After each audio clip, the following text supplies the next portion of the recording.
ദൈവത്തിൻ്റെ പ്രിയപ്പെട്ട ജനമേ, അബ്രഹാമിൻ്റെ, ഇസഹാക്കിൻ്റെ, യാക്കോബിൻ്റെ ദൈവം, നമ്മുടെ സംരക്ഷകനും പരിപാലകനും നമ്മുടെ രക്ഷകനുമായ യേശു ക്രിസ്തുവിൻ്റെ നാമത്തിൽ ഞാൻ നിങ്ങൾ ഓരോരുത്തരെയും അനുഗ്രഹിച്ച് പ്രാർത്ഥിക്കുന്നു.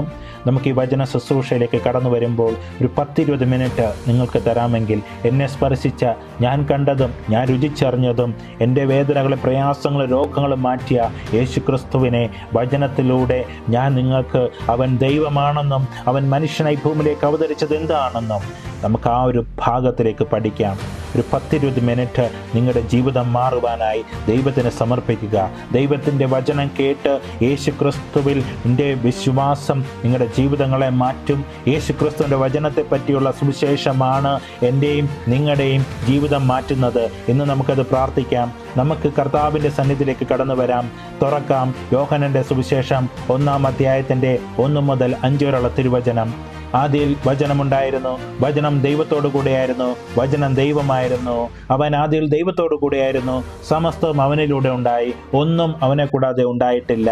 അവനിൽ ജീവൻ ഉണ്ടായിരുന്നു, ആ ജീവൻ മനുഷ്യരുടെ വെളിച്ചമായിരുന്നു. ആ വെളിച്ചം ഇരുളിൽ പ്രകാശിക്കുന്നു, അതിനെ കീഴടക്കാൻ ഇരുളിന് കഴിഞ്ഞില്ല. ഇവിടെ അവനെന്നും വചനമെന്നും ആരെയാണ് വെളിപ്പെടുത്തുന്നത്? നമുക്കറിയാം, വചനം യേശു ക്രിസ്തുവാണ്. അങ്ങനെയെങ്കിൽ യേശു ആരാണ്? യേശു ആരാണ്? യേശു ആരെന്നാണ് നിങ്ങൾ വിചാരിക്കുന്നത്, അല്ലെങ്കിൽ മറ്റുള്ളവർ പറയുന്നത്? നമുക്ക് പലപ്പോഴും ഉണ്ടാകുന്ന ഒരു ചോദ്യമാണ്, യേശു ആരാണ്? കാരണം ഡിസംബർ 25 എന്നുള്ളത് യേശുവിൻ്റെ ജനനമായി ലോകമെമ്പാടും കൊണ്ടാടുന്നു. യഥാർത്ഥത്തിൽ അത് കറക്റ്റാണോ? ഈ യേശു ദൈവമോ അതോ മനുഷ്യനോ? നിങ്ങൾക്ക് ഈ ഒരു സംശയം ഉണ്ടോ? എന്നാൽ ഏറ്റവും കൂടുതൽ സംശയം ഉണ്ടായിരുന്ന ഒരു പോർഷനാണ് യേശു ദൈവമാണ്, അവനാണ് ഏകരക്ഷകനെന്ന് പലപ്പോഴും പറയുമ്പോൾ എനിക്കുണ്ടായ ചോദ്യം ഇതായിരുന്നു, എന്തിനാണ് ഈ യേശു ക്രിസ്തു ഈ ഭൂമിയിലേക്ക് കടന്നു വന്നത്? യേശുവിൻ്റെ മരണം നിങ്ങൾക്ക് എങ്ങനെയാണ് രക്ഷ കൈവരുത്തുന്നത്? ഈ ഒരു ചോദ്യങ്ങളിലൂടെ ഞാൻ കർത്താവിൻ്റെ സന്നിധിയിലേക്ക് കടന്നു വന്ന നിമിഷം ദൈവവചനം എടുക്കുന്നു, അതിനെക്കുറിച്ചുള്ള ടോക്കുകൾ കേൾക്കുന്നു. ആ വചനം എടുത്ത് വായിക്കാൻ തുടങ്ങിക്കഴിഞ്ഞപ്പോഴാണ് യഥാർത്ഥത്തിൽ എൻ്റെ ആത്മീയ ജീവിതത്തിലെ ഏറ്റവും വലിയൊരു രക്ഷ ഞാൻ കാണുന്നത്. യോഹന്നാന്റെ സുവിശേഷം 1-ാം അധ്യായത്തിൻ്റെ 18-ാമത്തെ തിരുവചനം പറയുന്നു, ദൈവത്തെ ആരും ഒരിക്കലും കണ്ടിട്ടില്ല, പിതാവുമായി ഗാഢബന്ധം പുലർത്തുന്ന ദൈവം തന്നെയായ ഏകജാതനാണ് അവിടുത്തെ വെളിപ്പെടുത്തിയത്. നമുക്കറിയാം, പിതാവ് ദൈവമാണെന്ന് ആർക്കും സംശയമില്ല. യേശുവിൻ്റെ ദൈവത്വത്തെക്കുറിച്ച് പറയുമ്പോഴാണ് എല്ലാവർക്കും സംശയം. ഇവിടെ പറയുന്നു, യേശു ക്രിസ്തു മനുഷ്യാവതാരം ചെയ്യുന്നതിന് മുമ്പേ തന്നെ യേശു പിതാവുമായി ഗാഢബന്ധം പുലർത്തിയിരുന്നു. ഇപ്പൊ പിതാവ് സ്വർഗത്തിലാണെങ്കിൽ യേശുവും സ്വർഗത്തിലാണ്. യേശുവും സ്വർഗത്തിലായിരുന്നു. അതുതന്നെയാണ് ഈ വചനം പറയുന്നത്. അതുകൊണ്ട് തന്നെ ഇവിടെ തന്നെ പറയുന്നു, യേശു ദൈവമാണ്. യേശു ദൈവം തന്നെയാണ്. പിതാവായ ദൈവത്തെ വെളിപ്പെടുത്താനാണ് യേശു ക്രിസ്തു ഈ ഭൂമിയിലേക്ക് അവതാരം ചെയ്തിരിക്കുന്നത്. സുഹൃത്തുക്കളെ, സഹോദരി സഹോദരങ്ങളെ, യോഹന്നാന്റെ സുവിശേഷം 1-ാം അധ്യായത്തിൻ്റെ 18-ാമത്തെ തിരുവചനം പറയുന്നു, ഹി ഹിംസെൽഫ് ഈസ് ഗോഡ്. യേശു ദൈവമാണ്. ആ ദൈവത്തെ നമ്മൾ എവിടെയൊക്കെ താഴ്ത്താൻ പിശാച് പല രൂപത്തിൽ, പല മാതൃകയിൽ, പലരും പല മധ്യസ്ഥതയിലും കടന്നു വരും. ഈ ദൈവത്തിൻ്റെ ബന്ധത്തിൽ യേശു ദൈവമാണെന്നുള്ള ആ ഒരു വിശ്വാസത്തിലേക്ക് ചോദ്യങ്ങൾ കടന്നു വരാം. നിങ്ങൾക്ക് തുറന്നു നോക്ക്, യോഹന്നാന്റെ സുവിശേഷം 5-ാം അധ്യായത്തിൻ്റെ 20-ാമത്തെ തിരുവചനത്തിൽ പറയുന്നു, ദൈവപുത്രൻ വന്നെന്നും സത്യസ്വരൂപനെ അറിയാനുള്ള കഴിവ് നമുക്ക് നൽകിയെന്നും നാം അറിയുന്നു. നാം ആകട്ടെ സത്യസ്വരൂപനിലും അവിടുത്തെ പുത്രനായ യേശു ക്രിസ്തുവിലുമാണ്. ഇവനാണ് സത്യദൈവവും നിത്യജീവനും. ഹല്ലേലൂയ.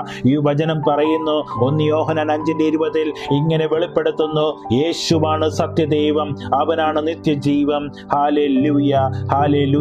അതുകൊണ്ട് സഹോദരങ്ങളെ, നമ്മൾ ക്രിസ്തു ആരാണെന്ന് നീ ഒരു ക്രിസ്തീയ ജീവിതത്തിൽ മനസ്സിലാക്കണം. പിശാചിന്റെ കോട്ടകളെ തകർക്കണം, രോഗത്തിന്റെ ശാപത്തിന്റെ കോട്ടകളെ തകർക്കണം. അങ്ങനെയെങ്കിൽ ഈ വചനം നിങ്ങളെ സഹായിക്കും. ഈ വചനം നിങ്ങളെടുത്ത് വായിച്ച് മനസ്സിലാകുന്നതുവരെ വായിച്ച് അതിന്റെ ജീവൻ നിങ്ങൾ ഏറ്റെടുക്കണം, അതിന്റെ ശക്തി നിങ്ങൾ ഏറ്റെടുക്കണം. ഈ വചനഭാഗത്തിലേക്ക് നമുക്ക് ഇനിയും കടന്നു ചെല്ലാം. നിങ്ങൾ തുറക്കുക കൊളോസായർക്ക് എഴുതിയ ലേഖനം 1-ാം അധ്യായത്തിന്റെ 15 മുതൽ 17 വരെയുള്ള തിരുവചനം. ക്രിസ്തു ആരാണെന്നുള്ള എൻ്റെ ഹൃദയത്തെ മാറ്റിമറിച്ച ജീവന്റെ വചനം കൊളോസ്യർക്ക് എഴുതിയ ലേഖനം 1-ാം അധ്യായത്തിന്റെ 15 മുതൽ 17 വരെയുള്ള തിരുവചനം. അവൻ അദൃശ്യനായ ദൈവത്തിന്റെ പ്രതിരൂപവും എല്ലാ സൃഷ്ടികൾക്ക് മുമ്പുള്ള ആദ്യ ജാതനുമാണ്. ഹല്ലേലൂയ. അദൃശ്യനായ ദൈവം, ഇൻവിസിബിൾ ആയ ദൈവം വിസിബിളായി വന്നിരിക്കുന്നു. അദൃശ്യനായ ദൈവം ദൃശ്യനായിരിക്കുന്നു. പഴയ നിയമത്തിൽ ആരും ദൈവത്തെ കണ്ടിട്ടില്ല. മോശ പോലും ദൈവത്തെ നേരിട്ട് കണ്ടിട്ടില്ല. എന്നാൽ ദൈവം അദൃശ്യനായി നിന്നത് ഏത് രൂപത്തിലാണ്? മനുഷ്യനോട് ചോദിക്കുക, നീ ആരാണെന്ന് ചോദിച്ചാൽ എന്തു പറയും? നീ ആരാണെന്ന് ചോദിച്ചാൽ നമുക്ക് ഉത്തരം എന്താണ്? ഞാനൊരു മനുഷ്യനാണ്. നിന്റെ പേരെന്താന്ന് ചോദിച്ചാൽ ഒരു പക്ഷേ നമ്മൾ പറയാം, നമ്മുടെ പേര് പറയാം. പക്ഷെ നീ ആരാണെന്ന് ചോദിച്ചാൽ എന്ത് പറയും? ഞാൻ പറയും, ഞാനൊരു മനുഷ്യനാണെന്ന്. ഈ ചോദ്യം നമുക്ക് ദൈവത്തോടും ചോദിച്ചു നോക്കാം. ദൈവമേ, അങ്ങ് ആരാണ്? യോഹന്നാന്റെ സുവിശേഷം 4-ാം അധ്യായത്തിന്റെ 23-24 പറയുന്നു, ദൈവം ആത്മാവാണ്. ദൈവം ആത്മാവാണ്. ദൈവത്തെ തന്റെ ഛായയിലും സാദൃശ്യത്തിലും ദൈവം നമ്മളെ സൃഷ്ടിച്ചു. നമുക്കുമുണ്ട് ഒരു ആത്മാവ്, നമുക്കുമുണ്ട് ഒരു ശരീരം, നമുക്കുമുണ്ട് ഒരു മനസ്സ്. നമുക്ക് ബോഡിയെ കാണാം, നമ്മുടെ എല്ലാ ഓർഗൻസും സയൻസ് വഴി പഠിക്കാം. പക്ഷെ നമുക്ക് നമ്മുടെ മനസ്സിനെയോ നമ്മുടെ ആത്മാവിനെ കാണുവാൻ സാധിക്കത്തില്ല. എന്നാൽ ഇന്ന് നമുക്ക് ദൈവത്തെ കാണുവാൻ സാധിക്കുന്നു. കാരണം മനുഷ്യനായ ദൈവം മനുഷ്യനായ ദൈവമല്ല, അദൃശ്യനായ ദൈവം ദൃശ്യനായിരിക്കുന്നു. Invisible God become visible. വചനം മാംസം ധരിച്ചിരിക്കുന്നു. അതാണ് ക്രിസ്തു. അതാണ് ക്രിസ്തു. ഒരു ക്രിസ്മസ് രാത്രി ജനിച്ചു വീണതല്ല. ഈ ഭൂമിയുടെ പ്രപഞ്ചത്തിന്റെ സൃഷ്ടിയുടെ തുടക്കം മുതലേ അവനുണ്ട്. അവന് വേണ്ടിയാണ് ഈ സകലതും സൃഷ്ടിക്കപ്പെട്ടിരിക്കുന്നത്. Hallelujah, hallelujah, hallelujah. നമുക്ക് വചനത്തിലൂടെ നോക്കാം, പിതാവായ ദൈവം യേശു ക്രിസ്തുവിനെ എങ്ങനെയാണ് അഭിസംബോധന ചെയ്യുന്നതെന്ന്. ഹെബ്രായർക്ക് എഴുതിയ ലേഖനം 1-ാം അധ്യായത്തിന്റെ 5 മുതൽ 8 വരെയുള്ള തിരുവചന പ്രകാരം നമുക്ക് വായിക്കാം. പിതാവ് നമ്മളെ എങ്ങനെയാണ് യേശു ക്രിസ്തുവിനെ കുറിച്ച് പിതാവായ ദൈവം പറയുന്നതെന്ന്. ഏത് ദൂതനോടാണ് നീ എൻ്റെ പുത്രനാണ്, ഇന്ന് ഞാൻ നിനക്ക് ജന്മമേകിയെന്നും ഞാൻ അവന് പിതാവും അവൻ എനിക്ക് പുത്രനുമായിരിക്കുന്നുവെന്നും ദൈവം അരുൾ ചെയ്തിട്ടുള്ളത്. വീണ്ടും തന്റെ ആദ്യജാതനെ ലോകത്തിലേക്ക് അയച്ചപ്പോൾ അവിടുന്ന് പറഞ്ഞു, ദൈവത്തിന്റെ ദൂതന്മാരെല്ലാം അവനെ ആരാധിക്കട്ടെ. അവിടുന്ന് തന്റെ ദൂതന്മാരെ കാറ്റും ശുശ്രൂഷകരെ തീനാളങ്ങളുമാക്കുന്നു എന്ന് ദൂതന്മാരെ കുറിച്ച് പറഞ്ഞിരിക്കുന്നു. ഇനി ശ്രദ്ധിക്കണമേ, പിതാവായ ദൈവം 8-ാമത്തെ വാക്യത്തിൽ പുത്രനെ പറ്റി പറയുന്നു. എന്നാൽ പുത്രനെ പറ്റി പറയുന്നു, ദൈവമേ, അങ്ങയുടെ സിംഹാസനം എന്നേക്കും നിലനിൽക്കുന്നു. എന്താണ് ഈ വചനത്തിൽ പറയുന്നത്? പിതാവായ ദൈവം പുത്രനെ അഭിസംബോധന ചെയ്യുന്നത് ദൈവമേ എന്നാണ്. ഹല്ലേലൂയ. പിതാവായ ദൈവം പുത്രനെ വിളിക്കുന്നത് ദൈവമേ, അങ്ങയുടെ സിംഹാസനം എന്നേക്കും നിലനിൽക്കുന്നു. പിതാവായ ദൈവം യേശുവിനെ വിളിക്കുന്നത് ദൈവമേ എന്നാണ്. ഇവിടെ തന്നെ അടുത്തൊരു വചനം കൺഫേം ചെയ്യുന്നു, ജീസസ് ഈസ് ഗോഡ്. യേശു ദൈവമാണ്. ഹല്ലേലൂയ. മറ്റു പലരും ആരൊക്കെ എടുത്താലും നിങ്ങൾ നിങ്ങളുടെ വചനത്തിൽ നിന്ന് ക്രിസ്തു ദൈവമാണെന്നുള്ളത് പഠിക്കണം. ഈ ക്രിസ്തുവിനെ കുറിച്ചുള്ള ഐഡന്റിറ്റി പഠിക്കുമ്പോഴാണ് പിശാചിന്റെ കെട്ടുകൾ യഥാർത്ഥത്തിൽ അഴിഞ്ഞു തുടങ്ങുന്നത്. യേശു ക്രിസ്തു നിന്റെ ജീവിതത്തിലേക്ക് കടന്നു വരുമ്പോഴാണ് രോഗത്തിന്റെയും ശാപത്തിന്റെയും കെട്ടുകൾ അഴിയുന്നത്, പാപത്തിന്റെ കെട്ടുകൾ അഴിയുന്നത്, ബന്ധനങ്ങൾ അഴിയുന്നത്, എല്ലാം അഴിയുന്നത്. ഒരു വ്യക്തി പ്രാർത്ഥിക്കുന്നതിനേക്കാൾ ഉപരി യേശു ക്രിസ്തു എന്ന സത്യ ദൈവത്തെ നിങ്ങൾ രുചിച്ചറിയുമ്പോഴാണ് എൻ്റെ ഹൃദയത്തെ, എന്നെ തൊട്ട, എന്നെ സ്പർശിച്ച, എന്നെ സ്നേഹിക്കുന്ന എൻ്റെ ദൈവത്തെ ഞാൻ ഈ വചനത്തിലൂടെ അറിഞ്ഞ നിമിഷം മുതൽ, സഹോദരങ്ങളെ, എൻ്റെ കർത്താവ് എൻ്റെ ജീവിതം മാറ്റിയെങ്കിൽ നിങ്ങൾ ഈ വചനം എടുത്ത് വായിക്കുമ്പോൾ, ക്രിസ്തു എന്ന ഏക സത്യ ദൈവത്തെക്കുറിച്ച് മനസ്സിലാക്കുമ്പോൾ നിങ്ങളുടെ ജീവിതം മാറും. നിങ്ങളുടെ ജീവിതം മാറിയിരിക്കും. കാരണം യേശു ഏക സത്യ ദൈവമാണ്. യേശുവിനെ പിതാവ് തിരഞ്ഞെടുക്കപ്പെട്ടവർക്കെല്ലാം തന്നെ ദൈവം വെളിപ്പെടുത്തും. ഹല്ലേലൂയ. നിങ്ങൾക്ക് ഇതിനെക്കുറിച്ച് എന്തെങ്കിലും ഇനിയും സംശയങ്ങൾ വരുവാണെങ്കിൽ ഇതിന്റെ താഴെ കമന്റ് ചെയ്യുക. നമുക്ക് ഒരുമിച്ച് സംസാരിക്കാം, ഒരുമിച്ച് ചാറ്റ് ചെയ്യാം, ദൈവത്തെക്കുറിച്ച് കൂടുതലായി പഠിക്കാം. Hallelujah, hallelujah. ഇനി എന്തിനാണ് ഈ യേശു, ഈ ദൈവമായ യേശു മനുഷ്യനായി ഭൂമിയിൽ അവതാരം ചെയ്തു എന്ന് നിങ്ങൾക്കറിയണ്ടേ? നമ്മളിപ്പോൾ കണ്ടു യേശു ദൈവമാണെന്നും യേശുവാണ് സകലതും സൃഷ്ടിച്ചതെന്നും യേശുവിന് വേണ്ടിയിട്ടാണ് സകലതും സൃഷ്ടിച്ചതെന്നും പിതാവായ ദൈവം യേശുവിനെ ദൈവം എന്നാണ് വിളിക്കുന്നതെന്നും. ഇനി ഒരിക്കലും എനിക്കോ നിങ്ങൾക്കോ യേശു ക്രിസ്തുവിനെ ദൈവമേ എന്ന് വിളിക്കുവാൻ സംശയിക്കേണ്ട. ഇപ്പോൾ തന്നെ ഒന്നിൽ കൂടുതൽ എക്സാമ്പിൾ ഞാൻ നിങ്ങൾക്ക് വചനത്തിലൂടെ തന്നു കഴിഞ്ഞു.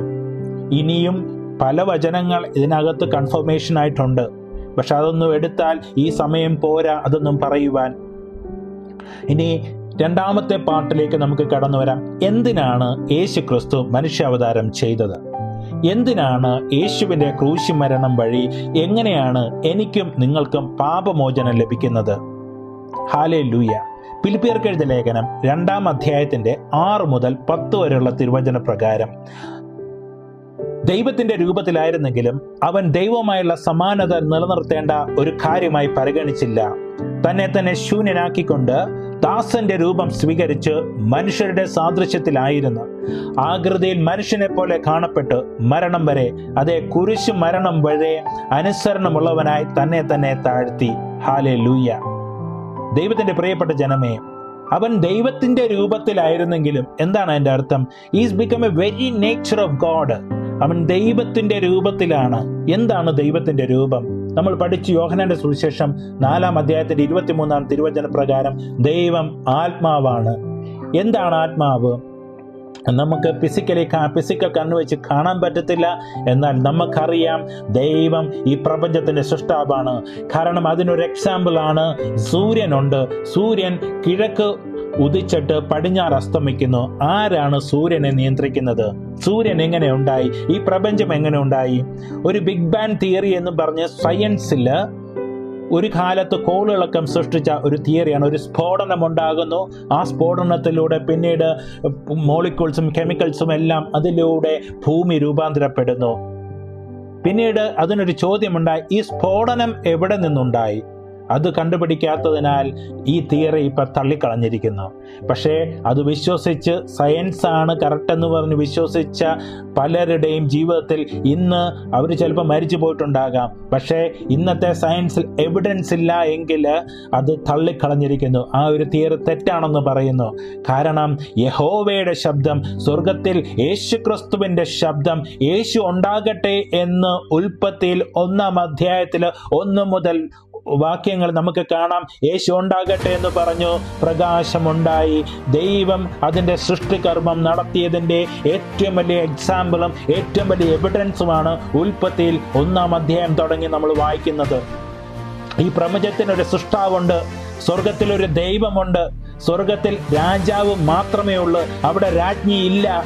കാരണം ദൈവം ആത്മാവാണ്. ആത്മായ ദൈവത്തിന് ഭാര്യ ഉണ്ടാക്കിയിട്ട് അതിൻ്റെ മക്കളുണ്ടാക്കി അവരെയൊക്കെ ദൈവങ്ങളായി വെക്കേണ്ട യാതൊരു കാരണവുമില്ല. സ്വർഗത്തിൽ ഒരു സൃഷ്ടാവേ ഉള്ളൂ, ഈ പ്രപഞ്ചത്തിനൊരു സൃഷ്ടാവേ ഉള്ളൂ, ഈ ഭൂമി മുട്ടുമടക്കുന്ന ഒരു നാമമേ ഉള്ളൂ. ആകാശത്തിന്റെ കീഴിൽ മനുഷ്യരുടെ ഇടയിൽ എനിക്കും നിങ്ങൾക്കും രക്ഷകനായി ഒരു നാമമേ നൽകപ്പെട്ടിട്ടുള്ളൂ. ആ നാമമാണ് യേശുവിന്റെ നാമം. എന്താണ് ഇത്രയും വലിയ ശ്രേഷ്ഠത ആ നാമത്തിന് കിട്ടാൻ കാരണം അവൻ ദൈവമാണ്. എങ്കിലും അവൻ ദൈവമായിരുന്നിട്ടും അവൻ ആ ഒരു സമാനത നിലനിർത്തേണ്ട ഒരു കാര്യമായി പരിഗണിച്ചില്ല.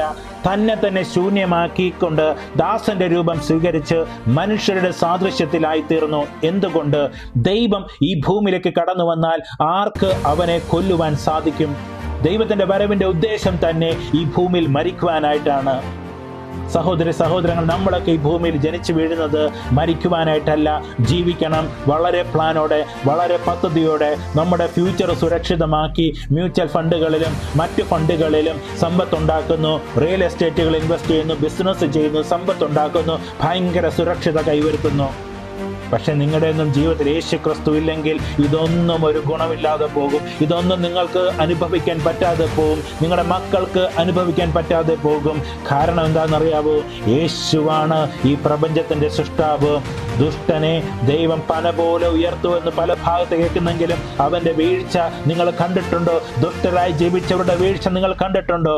ഇന്ന് ഞങ്ങൾ പലരുടെയും ജീവിതങ്ങൾ കണ്ടുകൊണ്ടിരിക്കുന്നു. യേശു ക്രിസ്തു ഇല്ലാത്തതിന്റെ കുറവ് പലരുടെയും ജീവിതത്തിൽ ഞങ്ങൾ കണ്ടുകൊണ്ടിരിക്കുന്നു. പറയുന്നു, എൻ്റെ ഹൃദയത്തിൽ ഞാൻ അനുഭവിച്ചറിഞ്ഞതാണ്, എൻ്റെ നഷ്ടങ്ങൾക്ക് പകരം ഒന്നുമാകില്ല. പക്ഷെ കർത്താവിനെ അറിഞ്ഞപ്പോൾ എൻ്റെ നഷ്ടങ്ങൾ മുഴുവൻ എൻ്റെ കർത്താവിനെ കാണുവാൻ, കർത്താവിനെ അനുഭവിച്ചറിയുവാൻ, ഇത് എൻ്റെ ജീവിതം മാറ്റിക്കൊണ്ട് എൻ്റെ ദൈവത്തെ കൂടെ നിർത്തിക്കൊണ്ട് ഇന്ന് ഞാൻ നിങ്ങളോട് പറയുന്നു, നിങ്ങളുടെ മക്കൾക്ക് വേണ്ടി നിങ്ങൾ പ്രാർത്ഥിക്കണം, നിങ്ങളുടെ തലമുറകൾക്ക് വേണ്ടി നിങ്ങൾ പ്രാർത്ഥിക്കണം. ഈ വചനം എടുത്തുകൊണ്ട് പറയണം, യേശുവാണ് ദൈവമെന്ന്, യേശുവിൽ വിശ്വസിക്കുന്ന ഒരുവനും നശിക്കത്തില്ല എന്ന്. ഈ വചനം നിങ്ങൾ എടുത്തു നോക്ക്, ദൈവത്തിന്റെ ശക്തി നിങ്ങളിലും കടന്നു വരും. ഹല്ലേലൂയ. കാരണം ദൈവം ഈ ഭൂമിയിലേക്ക് ദൈവമായി കടന്നു വന്നിരുന്നെങ്കിൽ ആർക്കവനെ കൊല്ലുവാൻ സാധിക്കും? ഒരു എക്സാമ്പിൾ പറയട്ടെ. സൂര്യൻ, നമുക്കറിയാം എത്ര ചൂടാണ്. ഈ സൂര്യൻ ഭൂമിയുടെ അടുക്കും തോറും ഭൂമി ചൂടേറി വനങ്ങൾ പോലും കത്തി നശിക്കുന്നതായി നമ്മൾ കാണുന്നു. നമ്മുടെ ശരീരത്തിന് താങ്ങാൻ പറ്റാത്ത ചൂടാണ് സൂര്യൻ ഈ ഭൂമിയുടെ അടുത്ത് വരുമ്പോൾ. ആ സൂര്യൻ തൻ്റെ തേജസ്സോടെ ഈ ഭൂമിയിലേക്ക് കടന്നു വന്നാൽ ചിലപ്പോൾ ഒരുപക്ഷെ ഭൂമി ഉണ്ടാകില്ല, ഭൂമി കത്തിപ്പോകും. അങ്ങനെയെങ്കിൽ സൂര്യനെ സൃഷ്ടിച്ച സ്വർഗത്തിന്റെ ദൈവമായ പ്രപഞ്ചത്തിന്റെ സൃഷ്ടാവായ യേശു ക്രിസ്തു താനായിരിക്കുന്ന മഹത്വത്തിൽ ഈ ഭൂമിയിലേക്ക് ഇറങ്ങിയാൽ ഈ ഭൂമി അവശേഷിച്ചു പോകും, നാമാവശേഷമാവും, കത്തി നശിക്കും. അതുകൊണ്ടാണ് ഈ ഭൂമിയുടെ സൃഷ്ടാവായ, പ്രപഞ്ചത്തിന്റെ സൃഷ്ടാവായ ഏക സത്യ ദൈവമായ യേശു ക്രിസ്തു തൻ്റെ രൂപം, തൻ്റെ മഹത്വം, തൻ്റെ പവർ സകലതും മാറ്റിക്കൊണ്ട് സ്വയം ശൂന്യമായി ഈ ഭൂമിയിലേക്ക് ദാസന്റെ രൂപം സ്വീകരിച്ച് മനുഷ്യരുടെ സാദൃശ്യത്തിലായി തീർന്നത്. ആകൃതിയിൽ മനുഷ്യനെ പോലെ കാണപ്പെട്ടു മരണം വരെ, അതേ കുരിശ് മരണം വരെ അനുസരണമുള്ളവനായി തന്നെ താഴ്ത്തി. കാരണം കുരിശ് മരണം വരെ മാത്രം മതി. അതിനൊരു കാരണമുണ്ട്. അതാണ് മുന്നോട്ട് നമ്മൾ ഇനി പഠിക്കാൻ പോകുന്നത്. പഴയ നിയമത്തില് ആദം ചെയ്ത പാപം മുതൽ ഒരു തലമുറകളിലേക്ക് യേശു ക്രിസ്തുവിന്റെ ക്രൂശ് മരണം വരെ ഓരോ മനുഷ്യനെയും ശാപത്തിലും രോഗത്തിലും ആക്കി മാറ്റിയ പാരമ്പര്യ ശാപങ്ങള്, പാരമ്പര്യ രോഗങ്ങള് ഇപ്പോഴും എന്റെയും നിങ്ങളുടെയും ജീവിതത്തിൽ പാരമ്പര്യ ശാപങ്ങളുണ്ടെങ്കിൽ, പാരമ്പര്യമായ രോഗങ്ങളുണ്ടെങ്കിൽ, പാരമ്പര്യ തകർച്ചകൾ ഉണ്ടാകുന്നുണ്ടെങ്കിൽ, ഒരു കുടുംബത്തിൽ സമാധാനമില്ലെങ്കിൽ, ഒരു കുഴപ്പമുണ്ട്, ഒരു കുറവുണ്ട്. അത് ഏറ്റവും വലിയൊരു കുറവാണ്. ക്രിസ്തു നിങ്ങളുടെ ജീവിതത്തിലുണ്ടോ? നിങ്ങൾ ക്രിസ്തുവിനെ അറിഞ്ഞിട്ടുണ്ടോ? അതറിയാത്തതിന്റെ കുറവാണ് ഇന്ന് നമുക്കുണ്ടായിക്കൊണ്ടിരിക്കുന്ന പല തെറ്റുകളും. യേശു ക്രിസ്തു ക്രൂശിലേക്ക് മരിക്കുവാനായി കടന്നു വരുന്നത് തന്നെ എന്നോടും നിങ്ങളോടുമുള്ള സ്നേഹത്തെ പ്രതിയാണ്. അവൻ സ്വയം തന്നെ ശൂന്യമാക്കി ഈ ഭൂമിയിലേക്ക് കടന്നു വരുന്നത് തന്നെ നമ്മളെ പാപത്തിൻ്റെയും ശാപത്തിൻ്റെയും രോഗത്തിൻ്റെയും തകർച്ചകളെ നശിപ്പിക്കുവാനാണ്. അതുകൊണ്ട് തന്നെ ഇന്ന് യേശു ക്രിസ്തുവിൻ്റെ കുരിശു മരണം വരെ അവൻ തന്നെ താഴ്ത്തിയെങ്കിൽ അടുത്തുള്ള വചനങ്ങൾ പറയുന്നു. ഈ ഫിലിപ്പിയർക്ക് എഴുതിയ ലേഖനം 2-ാം അധ്യായത്തിന്റെ 9-ാം വാക്യത്തിൽ പറയുന്നു, ആകയാൽ ദൈവം അവനെ അത്യധികം ഉയർത്തി എല്ലാ നാമങ്ങൾക്കും ഉപരിയായി നാമം നൽകുകയും ചെയ്തു.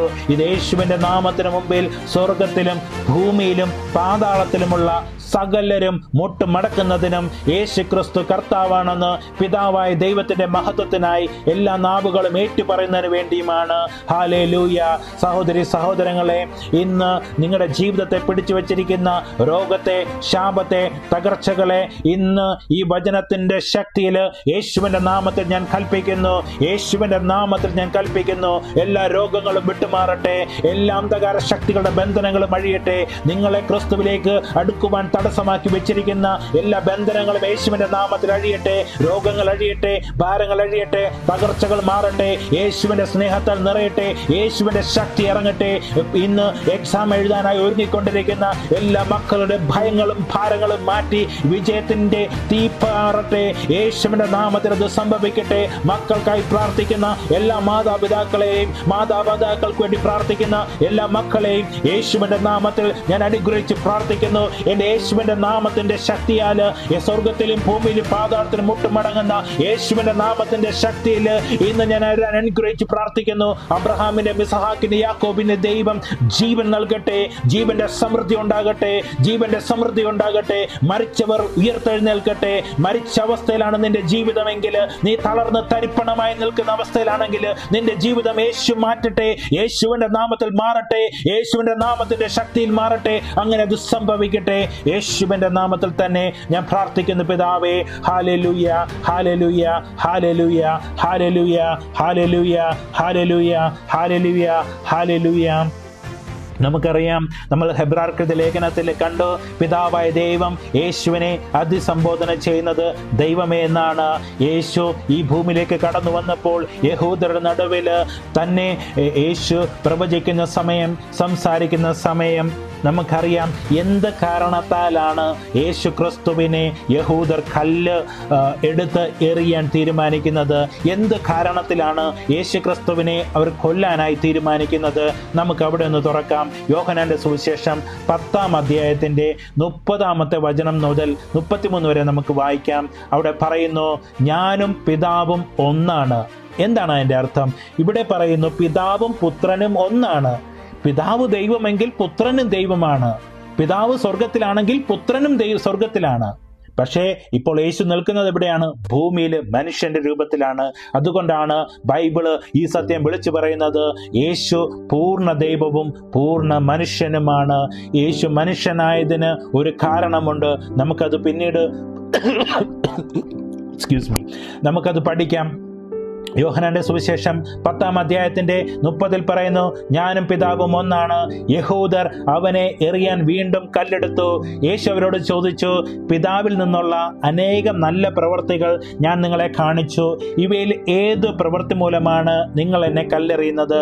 യഹൂദർ പറഞ്ഞു, ഏതെങ്കിലും നല്ല പ്രവൃത്തികൾ മൂലമല്ല, ദൈവദൂഷണം മൂലമാണ് ഞങ്ങൾ നിന്നെ കല്ലെറിയുന്നത്. കാരണം മനുഷ്യനായിരിക്കെ നീ നിന്നെ തന്നെ ദൈവമാക്കുന്നു. ഹല്ലേലൂയ. കാരണം യേശു ദൈവമാണ്.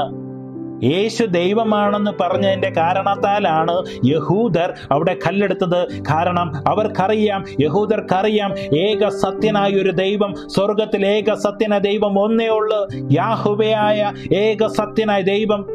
ഇവിടെ യേശു ക്രിസ്തു മനുഷ്യാവതാരം ചെയ്തപ്പോൾ അവൻ സ്വയം തന്നെ ശൂന്യമാക്കി കടന്നു വന്നെങ്കിലും അവന്റെ ദൈവികത ഒരിക്കലും അവിടെ കുറയുന്നില്ല. ദൈവമാകുന്ന പവർ അവിടെ കുറയുന്നില്ല.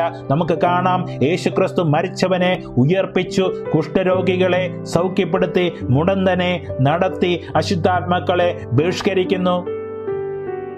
നമുക്ക് കാണാം, ദൈവം വലിയ വലിയ അത്ഭുതങ്ങൾ ചെയ്യുന്നു. പക്ഷെ ഇതൊന്നുമല്ല അവരുടെ റീസൺ. യേശു മനുഷ്യനായിരിക്കെ ദൈവമായി സംസാരിക്കുന്നു. അത് കേട്ട നിമിഷം തന്നെ അവർ കല്ലെറിയാൻ ശ്രമിക്കുന്നു. കാരണം ഇവൻ ദൈവദൂഷണം പറയുന്നു. ഹല്ലേലൂയ. ദൈവത്തിന്റെ പ്രിയപ്പെട്ട ജനമേ, യേശു ക്രിസ്തു മനുഷ്യാവതാരമായി ഭൂമിയിലേക്ക് വന്നപ്പോഴും യേശു എന്ന ദൈവം ആത്മാവായി പിതാവിന്റെ കൂടെ തന്നെ ജീവിക്കുന്നു. ദൈവത്തിന്റെ ആത്മാവിൽ ഇപ്പൊ നമുക്കത് അറിയാം, ഒരു ട്രിനിറ്റി എന്ന് പറഞ്ഞൊരു പദം ബൈബിളിലില്ല. എന്നാൽ പിതാവ്, പുത്രൻ, പരിശുദ്ധാത്മാവ് എന്ന ഏക ദൈവത്തിലാണ് നമ്മൾ വിശ്വസിക്കുന്നത്. ദൈവത്തിനകത്ത്, ആത്മാവായ ദൈവത്തിനകത്താണ് ഇവർ പിതാവും പുത്രനും പരിശുദ്ധാത്മാവുമായി ജീവിക്കുന്നത്.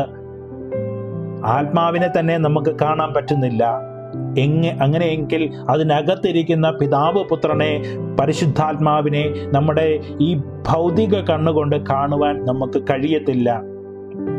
പക്ഷെ നമുക്ക് ഉറപ്പാണ്, ഉൽപ്പത്തി മുതൽ വെളിപാട് വരെ ഇവിടെ പിതാവിനെയും ദൈവമായി പറയുന്നു, പുത്രനെയും ദൈവമായി പറയുന്നു, പരിശുദ്ധാത്മാവിനെയും ദൈവമായി പറയുന്നു. Hallelujah, hallelujah, hallelujah. നമുക്കൊന്ന് പഴയ നിയമത്തിലേക്ക് ഒന്ന് കടന്നു ചെല്ലാം.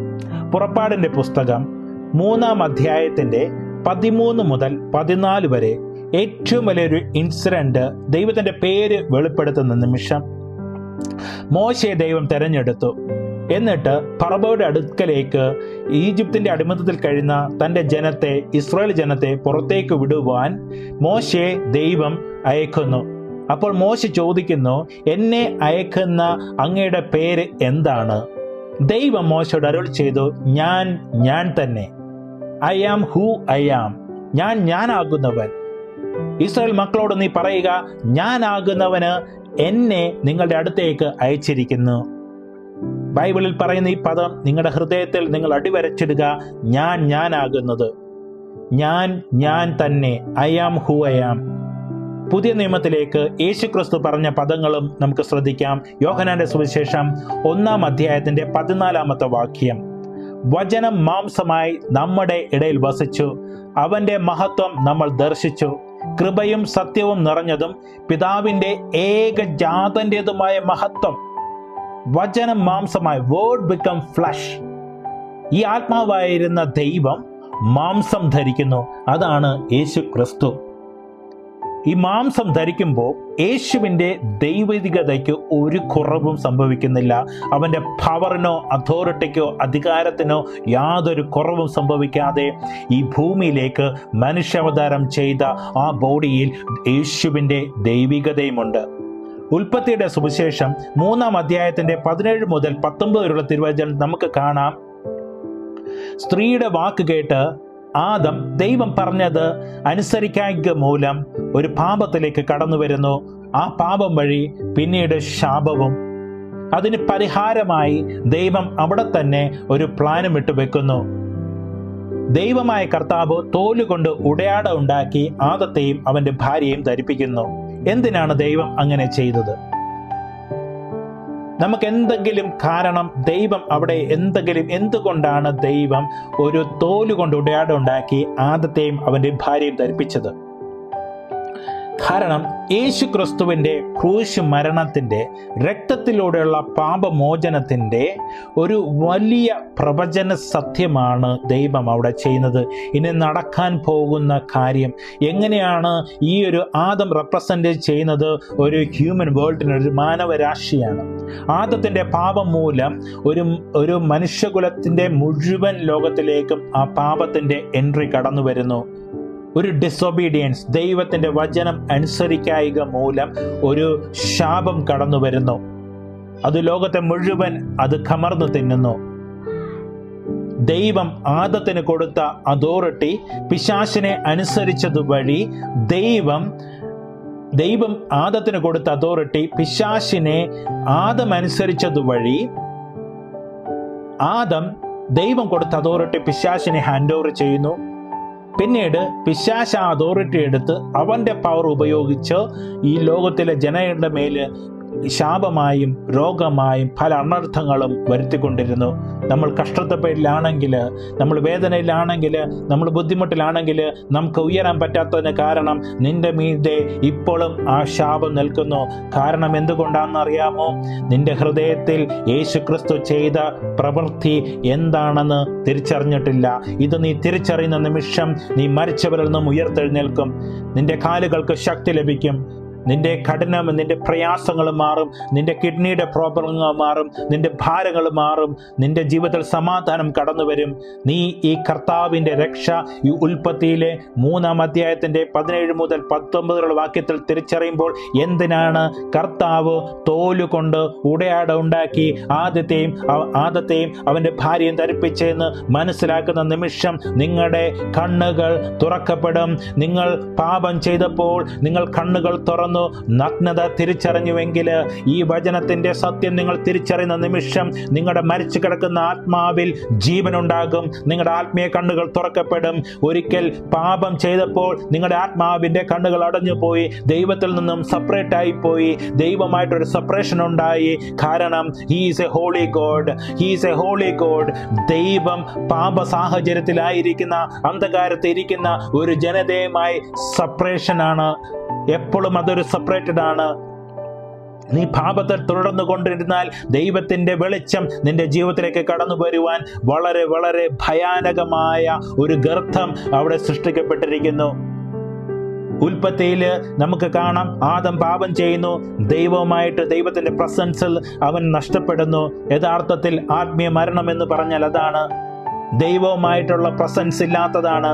ദൈവവുമായിട്ടുള്ള ഒരു ജീവിതം ജീവിക്കാൻ പറ്റാത്തതാണ്. എൻ്റെയും നിങ്ങളുടെയും കുഴപ്പം ഇതാണ്.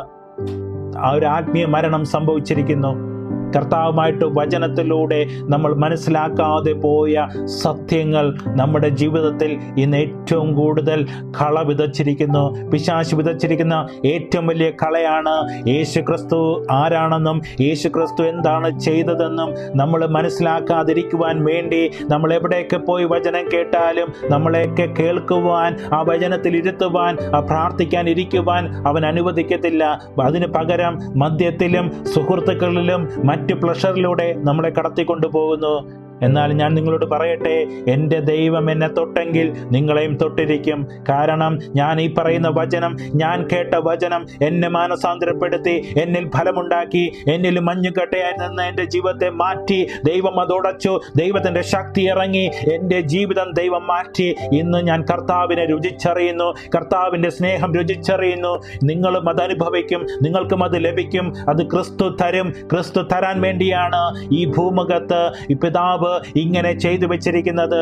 ദൈവത്തിനറിയാം നമ്മൾ പാപം ചെയ്യുമായിരുന്നെന്ന്. അതുകൊണ്ട് തന്നെ അവിടെ വെച്ച് തന്നെ മാനവരാശിയുടെ രക്ഷയ്ക്കായി ഒരു മൃഗത്തിന്റെ തോല് വലിച്ചു കീറുമ്പോൾ അതിന്റെ രക്തം പുറത്തേക്ക് ഒഴുകുന്നു. കാരണം രക്തം ചിന്തിയാണ് ദൈവം ആദത്തെയും ഹവ്വയെയും ഉടുപ്പിക്കുന്നത്, ധരിപ്പിക്കുന്നത്. എന്താണ് ഈ രക്തത്തിന്റെ പ്രത്യേകത?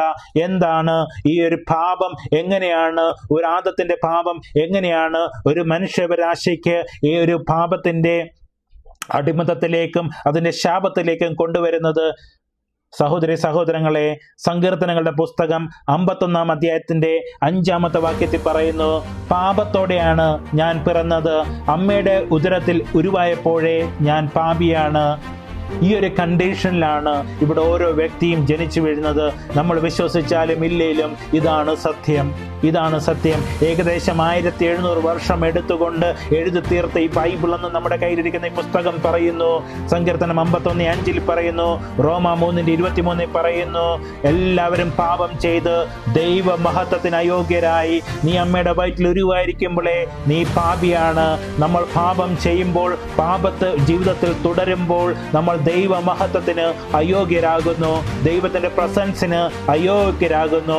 ദൈവത്തിന്റെ നന്മകൾ, ദൈവത്തിന്റെ ബ്ലെസ്സിങ്ങുകൾ നമ്മുടെ ജീവിതത്തിലേക്ക് കടന്നു വരുവാൻ തടസ്സമാകുന്നു. നിന്റെ രോഗങ്ങൾ മാറുവാൻ തടസ്സമാകുന്നു. ശാപം നിന്നെ വേട്ടയാടുന്നു. കാരണം 1 യോഹന്നാൻ 3 അധ്യായത്തിന്റെ 4 വാക്യത്തിൽ പറയുന്നു, പാപം ചെയ്യുന്നവൻ നിയമം ലംഘിക്കുന്നു. പാപം നിയമ ലംഘനമാണ്. ബൈബിള് സ്വർഗത്തിന്റെ നിയമമാണ്. ബൈബിൾ എന്ന ദൈവത്തിന്റെ വചനം, അനേകം ദൈവത്തിന്റെ നിയമങ്ങളുണ്ട്. അതിനകത്താണ് ജീവന്റെ മരണത്തിന്റെ നിയമം. പാപം ചെയ്യുന്നു, നീ മരിക്കുന്നു. ദ വേജസ് ഓഫ് സിൻ, റോമാക്കാർക്ക് എഴുതിയ ലേഖനം 6 അധ്യായത്തിന്റെ 22-23 വാക്യത്തിൽ പറയുന്നു, പാപത്തിന്റെ വേതനം മരണമാണ്. പാപം ചെയ്യുന്നവൻ നിയമം ലംഘിക്കുന്നു. നമ്മളൊരു നിയമം ലംഘിക്കുമ്പോൾ അതിന്റെ ഒരു കോൺസിക്വൻസ് നമുക്കുണ്ടാകുന്നു. അതാണ് മരണം, ആത്മീയ മരണം, ദൈവത്തിൽ നിന്നുള്ള സെപ്പറേഷൻ, ദൈവത്തിന്റെ മഹത്വത്തിൽ നിന്നുള്ള സെപ്പറേഷൻ. എല്ലാ അനുഗ്രഹങ്ങൾക്കും ഒരു തകർച്ച. എന്നാൽ യേശു ക്രിസ്തു, ഹെബ്രായർക്ക് ലേഖനം 9:18 പറയുന്നു, നിയമപ്രകാരം മിക്ക വസ്തുക്കളും രക്തത്താലാണ് ശുദ്ധീകരിക്കപ്പെടുന്നത്. രക്തം ചിന്താതെ പാപമോചനമില്ല. അതുകൊണ്ടാണ് ഒരു മൃഗത്തിന്റെ തോല് വലിച്ചു കീറുമ്പോൾ അതിന്റെ രക്തം ചിന്തുന്നു. അതുവഴി ആദത്തിന്റെയും ഹവ്വയുടെയും പാപങ്ങൾ ദൈവം മറയ്ക്കുന്നു. ഇത് എൻ്റെ നിന്റെ പ്രവൃത്തിയുടെ ഫലമല്ല, എനിക്കോ നിനക്കോ നേടിയെടുക്കാൻ പറ്റുന്നതല്ല. ഇത് ദൈവം ചെയ്തിരിക്കുന്ന പ്രവൃത്തിയാണ്. പഴയ നിയമത്തില് പാപപരിഹാര ബലിയായി ലേവ്യരുടെ പുസ്തകത്തിൽ 4 അധ്യായത്തിന്റെ 23 മുതൽ 24 വരെ പാപപരിഹാര ബലിയായി ദൈവം മോശയ്ക്ക് കൊടുത്ത കൽപ്പന വഴി അഹറോൻ എല്ലാ ജനത്തിലും പാപത്തിനും വേണ്ടി ഒരു കുഞ്ഞാടിനെ ബലിയർപ്പിക്കുന്നു, ഒരു മൃഗത്തെ മുറിക്കുന്നു, അതിന്റെ രക്തം എടുക്കുന്നു. പ്രധാന പുരോഹിതൻ അത് നേരെ ദൈവത്തിന്റെ പ്രസൻസിലേക്ക് കൊണ്ടുവരുന്നു. ആ രക്തം സമർപ്പിക്കുന്നു. എന്താണ് ആ രക്തത്തിന്റെ പ്രത്യേകത? ആ രക്തത്തിലാണ് ലേവ്യരുടെ പുസ്തകം 17:11 പറയുന്ന ജീവൻ ഇരിക്കുന്നത്. ജീവനുള്ളത് കൊണ്ട് രക്തമാണ് പാപപരിഹാരം ചെയ്യുന്നത്. ഹല്ലേലൂയ. അതുകൊണ്ട് നമുക്കറിയാം, രക്തം ചിന്താതെ പാപമോചനമില്ല. രക്തത്തിലാണ് ആ ജീവൻ ഇരിക്കുന്നത്. ആ ജീവനായ രക്തമാണ് നമുക്കായി പാപപരിഹാരം ചെയ്യുന്നത്. പഴയ നിയമത്തില് ഒരു മൃഗത്തിന്റെ രക്തം ഒരു ജനതയ്ക്ക് രക്ഷ കൈവന്നിരിക്കുന്നുവെങ്കിൽ അത് കണ്ടുകൊണ്ട് യോഹന്നാന്റെ സുവിശേഷം 1 അധ്യായത്തില് 29 തിരുവചനത്തില് യോഹന്നാൻ യേശുവിനെ കണ്ട ഉടനെ വിളിച്ചു പറഞ്ഞു, ഇതാ ലോകത്തിന്റെ പാപം നീക്കുന്ന ദൈവത്തിന്റെ കുഞ്ഞാട്, ഇതാ ലോകത്തിന്റെ പാപം നീക്കുന്ന ദൈവത്തിന്റെ കുഞ്ഞാട്. യോഹന്നാൻ ഇതാ വിളിച്ചു പറയുന്നത് സത്യമാണ്. യേശു ക്രിസ്തു ലോകത്തിന്റെ പാപം നീക്കുന്നു. ക്രിസ്ത്യാനികളുടെ മാത്രമല്ല, ആരൊക്കെ യേശു ക്രിസ്തു വിശ്വസിക്കുന്നുവോ അവരുടെ സകല പാപങ്ങളും മാറ്റുവാൻ തക്കവിധം യേശു ക്രിസ്തു തന്റെ രക്തം ചിന്തിക്കൊണ്ട് പാപപരിഹാരം ചെയ്തിരിക്കുന്നു. ആത്മാവായ ദൈവം ഈ ഭൂമിയിലേക്ക് കടന്നു വരുമ്പോൾ ആത്മാവിന് രക്ഷ ആത്മാവായ ദൈവം ഈ ഭൂമിയിലേക്ക് കടന്നു വന്നിരിക്കുന്നു. ലൂക്കായുടെ സുവിശേഷം 1-ാം അധ്യായത്തിന്റെ 35-ാം തിരുവചന പ്രകാരം ദൂതൻ മറുപടി പറഞ്ഞു, പരിശുദ്ധാത്മാവ് നിന്റെ മേൽ വരും, അവന്റെ ശക്തി നിന്റെ മേൽ ആവസിക്കും. ആകയാൽ ജനിക്കുവാൻ പോകുന്ന ശിശു പരിശുദ്ധൻ, ദൈവപുത്രൻ എന്ന് വിളിക്കപ്പെടും. പരിശുദ്ധ കന്യകമറിയം ഈ അഭിസംബോധന കേട്ട് ഭയപ്പെട്ടു. ഒരു ദൂതൻ വന്ന് അറിയിക്കുന്നു, യേശുവിൻ്റെ വരവ് ഒരു സ്വർഗം അത് പ്രിപ്പയർ ചെയ്യുന്നു. സ്വർഗത്തിന്റെ സൈന്യവ്യൂഹം ഇറങ്ങി വരുന്നു. അത് കർത്താവിനെ ദൈവം എങ്ങനെയാണ് സ്വർഗത്തിലിരിക്കുന്നത്? ആരാധനകളുടെ നടുവിൽ ഒരു സമൂഹം, ഒരു സ്വർഗീയ സമൂഹം അവന് ചുറ്റിലുമുണ്ട്. എനിക്കും നിങ്ങൾക്കും വിശ്വസിക്കുന്ന, ക്രിസ്തുവിൽ വിശ്വസിക്കുന്ന എല്ലാവർക്കും ചുറ്റിലും ഒരു ദൈവത്തിൻ്റെ സൈന്യവ്യൂഹം എപ്പോഴും ഉണ്ട് എന്ന് ഞാൻ നിങ്ങളെ ഒന്ന് ഓർമ്മിപ്പിക്കട്ടെ. ലൂക്കായുടെ സുവിശേഷത്തിൽ 1:35 കാണാം, ദൈവം ഇറങ്ങി വരുന്നു, അതിനുള്ള പ്രിപ്പറേഷൻ ചെയ്യുന്നു. ഇതേപോലെ തന്നെ നമുക്ക് മറ്റൊരു ഭാഗത്തിലേക്ക് കടന്നു വരാം. ആ പ്രദേശത്ത് വയലുകളിൽ ആട്ടിടയനായി ജീവിച്ചിരുന്ന ലൂക്കായുടെ സുവിശേഷം 2-ാം അധ്യായത്തിന്റെ 8 മുതൽ 13 വരെയുള്ള തിരുവചനത്തിൽ നമുക്ക് കാണാം, ദൂതന്മാർ വന്നുകൊണ്ട് ആട്ടിടയന്മാർക്ക് വെളിപ്പെടുത്തിക്കൊണ്ട് പറയുന്നു, പരിശുദ്ധനായ ദൈവം കർത്താവ് ഈ ഭൂമിയിലേക്ക് സൃഷ്ടാവായി മിശിഹായായി കടന്നു വരുന്നു. എന്തിന്? ആട്ടിടയന്മാർക്ക് ദൈവം അത് വെളിപ്പെടുത്തി കൊടുത്തു. ഈ ആട്ടിടയന്മാരാണ് പഴയ നിയമത്തിലെ പാപപരിഹാര ബലിക്കായുള്ള കുഞ്ഞാടിനെ വളർത്തുന്നത്. ആ ഒരു കൂനമറ്റ കുഞ്ഞാടിനെയോ അല്ലെങ്കിൽ എന്തെങ്കിലും ഒരു അശുദ്ധമായി ജീവിക്കുന്ന, അശുദ്ധമായി ഭക്ഷിക്കുന്ന ഒരു കുഞ്ഞാടിനെയോ പാപപരിഹാര ബലിയായി അർപ്പിക്കുവാൻ കഴിയുന്നതല്ല. അതുകൊണ്ട് തന്നെ പാപപരിഹാര ബലിക്കായുള്ള ആടുകളെ വളർത്തേണ്ടത് പ്രത്യേകം ആട്ടിടയന്മാരാണ്. അവർ മറ്റു കൂട്ടത്തിൽ നിന്നും ഇതിനെ വ്യത്യസ്തമായി നിർത്തിക്കൊണ്ട് ഇതിനെ നല്ല വിശുദ്ധമായി സൂക്ഷിച്ചു കൊണ്ടിരുന്നു. അതുകൊണ്ടാണ് ഇന്ന് യേശു ക്രിസ്തു മിശിഹായായി വരുമ്പോൾ ഈ ആട്ടിടയന്മാർക്ക് അറിയാം മിശിഹ വരുമെന്നും മിശിഹ എവിടെ ജനിക്കുമെന്നും ഇവർക്ക് വളരെ വ്യക്തമായി അറിയാം. പ്രവചനങ്ങളിലൂടെ അറിയാം, പ്രവാചകന്മാരിലൂടെ അറിയാം. അതുകൊണ്ടാണ് ഇവർക്ക് വെളിപ്പെടുത്തിക്കൊണ്ട് യേശു കടന്നു വരുന്നത്. യേശു കടന്നു വന്ന അതേ നിമിഷത്തിൽ സ്വർഗം ഇറങ്ങി വന്നിരിക്കുന്നു. സ്വർഗ സൈന്യങ്ങൾ ഇറങ്ങി വന്നു അവനെ ആരാധിച്ചുവെന്ന് ബൈബിൾ പറയുന്നതായി നമുക്ക് കാണുവാൻ സാധിക്കുന്നു. Hallelujah, hallelujah, hallelujah, hallelujah, hallelujah. ദാവീദിന്റെ പട്ടണത്തിൽ നമുക്കായി ക്രിസ്തു എന്ന ഒരു രക്ഷകനെ കർത്താവായ യേശു ക്രിസ്തു ഉയർത്തിയിരിക്കുന്നു. ഇന്ന് ദാവീദിന്റെ പട്ടണത്തിലെ ദാവീദിന്റെ വംശപരമ്പരയിൽ ഇന്ന് കടന്നു വന്നിരിക്കുന്ന ക്രിസ്തു, അവൻ മിശിഹായാണ്. ഈ മിശിഹ ഒരു ദാരിദ്ര്യമായി ജനിച്ചതാണ്. ആർക്കും അക്സെപ്റ്റ് ചെയ്യാൻ പറ്റാതെ പോയത്. യഹൂദന്മാരുടെ കണ്ണിൽ മിശിഹ എന്ന് പറയുമ്പോൾ രാജകൊട്ടാരത്തിൽ ജനിക്കണം, അവൻ രാജാവായി വാഴണം. എന്നാൽ യേശുവോ ഒരു സാധാ മറിയത്തിനും ജോസഫിനും മകനായി ജനിക്കുന്നു. ഒരു ബത്ലഹേമില് ഒരു ശിശുക്കൂട്ടിൽ വന്ന് ജനിക്കുന്നു. ആർക്ക് അക്സെപ്റ്റ് ചെയ്യാൻ പറ്റും? തൻ്റെ മിശിഹ, തന്നെ രക്ഷിക്കേണ്ടവൻ, അവന് പോലും കിടക്കുവാൻ സ്ഥലമില്ല. ഈ ഒരു അക്സെപ്റ്റൻസിന്റെ കുറവാണ്, ഈ ഒരു ഇഗ്നോറൻസിന്റെ കുറവാണ് ഇന്ന് യഹൂദര് പലരും യേശുവിനെ ഒരു മിശിഹായായി അക്സെപ്റ്റ് ചെയ്യാത്തത്. എന്നാൽ സഹോദരി സഹോദരങ്ങളെ, മിശിഹ എവിടെ വരുമെന്നും എങ്ങനെ വരുമെന്ന് അറിഞ്ഞുകൊണ്ടിരുന്ന, അത് പഠിച്ചുകൊണ്ടിരുന്ന പണ്ഡിതന്മാർ വരുന്നതായി നമുക്ക് കാണാം. അവനെ കാണുവാനായി കടന്നു വന്ന ജ്ഞാനികള്, ആട്ടിടയന്മാര് പിന്നീട് ഒരു സ്വർഗവ്യൂഹം തന്നെ ഇറങ്ങി വന്നു അവനെ ആരാധിക്കുന്നു. കാരണം ആരാധനകളുടെ നടുവിൽ ജീവിക്കുന്നവനാണ് യേശു ക്രിസ്തു. അവൻ എവിടെ പോയാലും ആരാധിക്കപ്പെടും. അവൻ എവിടെ പോയാലും, ആരൊക്കെ മടക്കി വെച്ചാലും, ആരുടെയൊക്കെ ഹൃദയത്തിൽ പിശാച് അടക്കി വെച്ചാലും, എന്റെ പരിശുദ്ധാത്മാവ് ജീവനുള്ള ദൈവം ഞങ്ങളെ തീനാളമാക്കിക്കൊണ്ട് ഇന്ന് സംസാരിക്കുന്നു. ഞങ്ങളുടെ ഈ സ്വരം കേൾക്കുന്ന നിങ്ങളുടെ ഹൃദയത്തിൽ അടഞ്ഞിരിക്കുന്ന എല്ലാ വഴികളും യേശു ക്രിസ്തു തുറക്കട്ടെ. യേശുവിന്റെ നാമത്തിൽ തുറക്കട്ടെ. നിങ്ങളുടെ ഹൃദയങ്ങൾ തുറക്കട്ടെ. നിങ്ങൾക്ക് മാനസാന്തരം ഉണ്ടാകട്ടെ. നിങ്ങൾക്ക് ജീവൻ ഉണ്ടാകട്ടെ. ഈ ജീവൻ ക്രിസ്തുവിന്റെ ജീവനായി മാറട്ടെ. നിങ്ങളുടെ മരിച്ച അവസ്ഥകൾ മാറട്ടെ. രോഗത്തിന്റെ കെട്ടുകൾ അഴിയട്ടെ. ശാപത്തിന്റെ കെട്ടുകൾ അഴിയട്ടെ. യേശു ക്രിസ്തുവിന്റെ നാമത്തിൽ അത് സംഭവിക്കുന്നതിനായി നന്ദി, നന്ദി. ഹല്ലേലൂയ. കർത്താവേ, സ്തുതിക്കുന്നു, സ്തോത്രം ചെയ്യുന്നു. ആരാധന, ആരാധന, ആരാധന, ആരാധന. Hallelujah, hallelujah, hallelujah, hallelujah, hallelujah, hallelujah. ദൈവമേ, ഈ നിമിഷം അങ്ങ് വന്നതിൻ്റെ പരിപൂർണമായ ഉദ്ദേശം ഞങ്ങൾ പഠിച്ചുകൊണ്ടിരിക്കുമ്പോൾ ദൈവത്തിൻ്റെ ആത്മാവെ സംസാരിക്കണമേ, ദൈവത്തിൻ്റെ ആത്മാവെ സംസാരിക്കണമേ.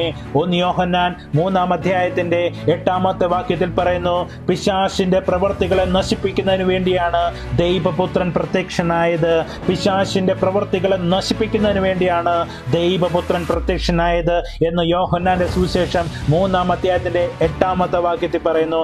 എന്തിനാണ് യേശു ക്രിസ്തു ഈ ഭൂമിയിലേക്ക് കടന്നു വന്നത്? നമ്മൾ കണ്ടു, നമ്മുടെ പാപങ്ങൾ ഏറ്റുവാങ്ങുവാൻ, നമ്മുടെ തകർച്ചകൾ ഏറ്റുവാങ്ങുവാൻ, മരിച്ചിരിക്കുന്ന നമ്മുടെ ആത്മാവിന് ജീവൻ പകരുവാൻ യേശു ക്രിസ്തു കടന്നു വന്നു.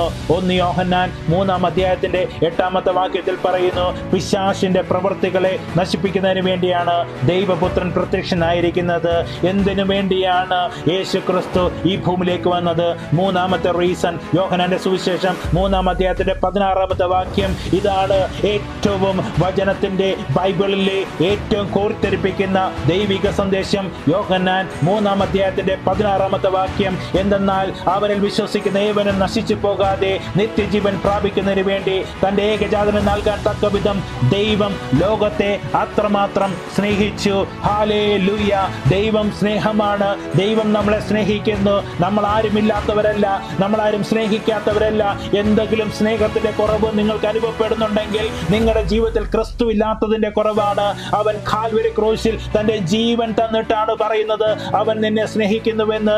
അവന് എന്റെ കുറവുകൾ അറിയാം, എന്റെ പ്രയാസങ്ങൾ അറിയാം, എന്റെ ബുദ്ധിമുട്ടുകൾ അറിയാം, എന്റെ ഭാരങ്ങൾ അറിയാം, എന്റെ പ്രശ്നങ്ങൾ അറിയാം, എല്ലാം അറിയാം. എന്നെ നന്നായി അറിയുന്നവൻ, എന്റെ കുറവുകൾ അറിയുന്നവൻ, എന്റെ വേദനകൾ അറിയുന്നവൻ, എന്റെ ഭാരങ്ങൾ അറിയുന്നവൻ, അവൻ കാൽവരിന്റെ വിരുമാറിൽ വിളിച്ചു പറയുന്നു, ഞാൻ നിങ്ങളെ സ്നേഹിക്കുന്നു, എന്റെ ജീവൻ ഞാൻ നിങ്ങൾക്കായി സമർപ്പിക്കുന്നു എന്ന് പറഞ്ഞുകൊണ്ട് ഈ ലോകത്തിന്റെ മുഴുവൻ, മാനവരാശിയുടെ മുഴുവൻ, ആദത്തിന്റെ പാപങ്ങൾ മുഴുവൻ തന്റെ ശരീരത്തിൽ പിതാവ് വെച്ചു കൊടുക്കുമ്പോൾ, താൻ തന്റെ ശരീരത്തിൽ അത് ഏറ്റുവാങ്ങുമ്പോൾ നഗ്നനായി കടന്നുകൊണ്ട് അവൻ വിളിച്ചു പറഞ്ഞു, എല്ലാം അവസാനിച്ചു, എല്ലാ നിയമങ്ങളും തന്റെ ക്രൂശ് മരണത്തിലൂടെ ഫുൾഫില്ലാകുന്നു. യേശുവിന്റെ രക്തത്തിലൂടെ നമുക്ക് പാപമോചനം ലഭിക്കുന്നു. അതുകൊണ്ട് തന്നെ സഹോദരി സഹോദരങ്ങളെ, എന്റെ ഈ വാക്ക് കേൾക്കുന്ന ദൈവത്തിന്റെ പ്രിയപ്പെട്ട ജനമേ, യേശു നിങ്ങളെ സ്നേഹിക്കുന്നു.